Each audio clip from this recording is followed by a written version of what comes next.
This is Mech 404, Fixtures and Workflows. This is the sheet metal drilling operation.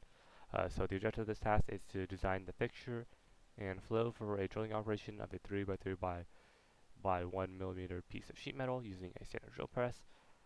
And here's a drill press right here, as you can see, and we want to drill a consistent hole, a hole in a consistent location every single time. And so task for this project is our create documentation for the operation, design the flow for the operation, design a fixture to support the part during this operation, and build the fixture, test the fixture to make sure it works, and after all that's done we will record an acceptance test. So the deliverables for this project are development plan, technical drawing, pictures, a picture of the design fixture, and acceptance test. And so the acceptance test is basically just a video that shows the fixture during drill operation, and we want to show at least 2 cycles to show that it's consistent.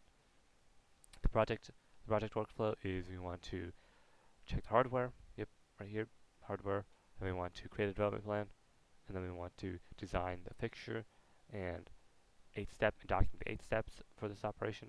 And then we want to build and test the fixture, and if the fixture flow and process are up to specifications or aren't up to specifications, then we want to go back up here and either modify the development plan or we want to modify the fixture. And then after the fixture has been tested, the fixture flow and process are up to specifications, then we want to do the acceptance test. This is my fixture right here, and these are dimensions to create it right here.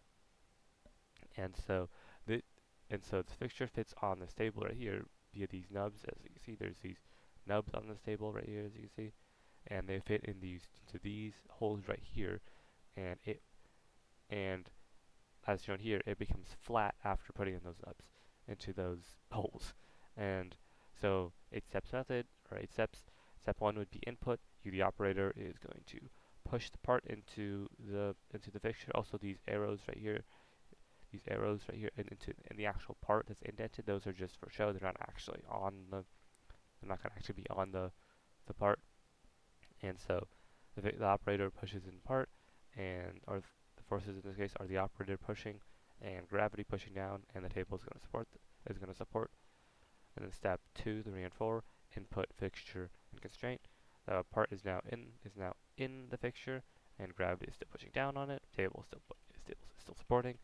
The part is now going to be pushed up against the fixture this way, and the fixture is going to stop the part, and basically they're going to counteract each other, and they're going to stay there. Next, step 5, the operation. The part is now also going to have not just gravity, but the drill pressing down against it, and the table is going to support the part. And yeah, and then the drill is also going to cause the part to rotate counterclockwise, and right here the drill and the part are not going to push further against the fixture, and the fixture is going to support it. So yeah, that's its rotation.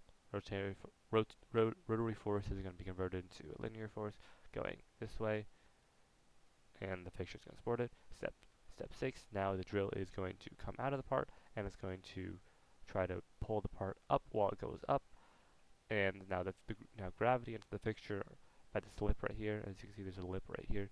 We're going to now support the part. We're going to stop the part from going out, and the drill is also still rotating clockwise, so the fixture is still going to have to support it this way. And then step 7 and 8. Step 6 is release, if I didn't say that. And then step 7 and 8 are output and reset.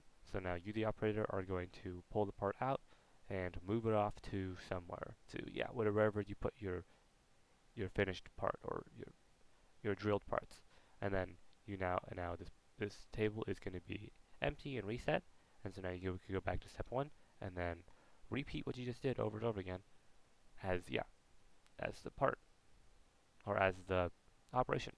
And so some things I would change about this would be to extend this out further right here, so then it could deal with longer parts or longer pieces of sheet metal, because as of the moment it can only deal with stuff this long, and so if this stuff twice as long as this length right here, because if the pivot, or I guess a little bit shorter than twice the length, because the pivot point of this part is going to cause this part to spin that way, and if this part was say like this long right here, then the pivot point would be here, and the part would spin that way and that way. So if this part was longer this way, then I could support more longer parts.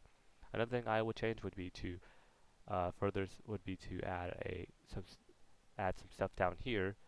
So now it's going to be like it's going to grip the part, or just another fixture is going to kind of like grip the part on both ends from this way and this way. And so this way the part is so this way it will support from warping from the drill operation, because the drill is going to go down, and if there's nothing supporting it below supporting the part below the metal, or supporting the sheet metal part below, then it's going to warp downwards and it's going to not be able to get out.